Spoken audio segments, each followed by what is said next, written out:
High, আমি প্রতীক্ষা। আজকের আবার নতুন একটা ভিডিও নিয়ে তোমাদের সামনে আসলাম। আজকের আমার কাজ ছিল রাজমা বানাতে হবে আর বাঁধাকপির ভাজা। যদিও আমরা ভাজা বলি, এরা সবজি বলে।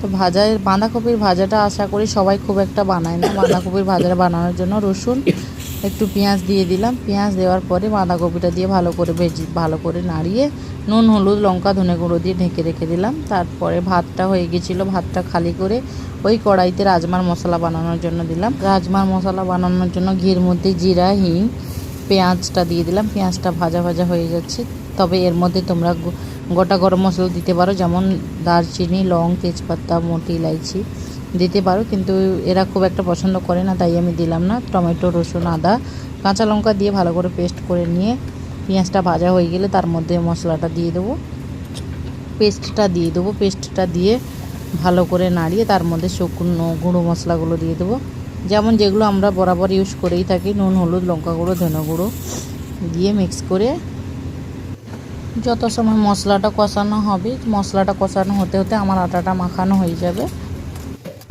যদিও রুটিটা আমি করব না, দিদি রুটিটা করে নেবে গরম গরম যখনই খাবে। এদিকে আমার বাঁধাকপির ভাজাটা হয়ে গেছে, রাজমার মশলাটাও হয়ে গেল।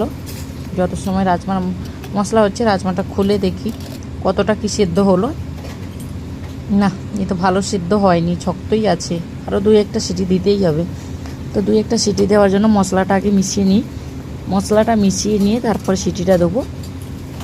আসলে মশলাটা মিশিয়ে সিটিতে বসিয়ে দিয়ে আমি চলে যেতে পারবো, দিদি নিজে নিজে গ্যাসটা বন্ধ করে দিবে বললে। আর আমি দাঁড়িয়ে থাকলে আমার তো সময়টা নষ্ট হবে, যদিও আমার কাছে এত সময় নেই দাঁড়িয়ে থাকার মতন। কারণ আমার দোষ নয়, দিদি রাজমাটা রাতেই ভেজায়নি, সকালে ভিজিয়েছে, তাই হয়নি। Bye bye.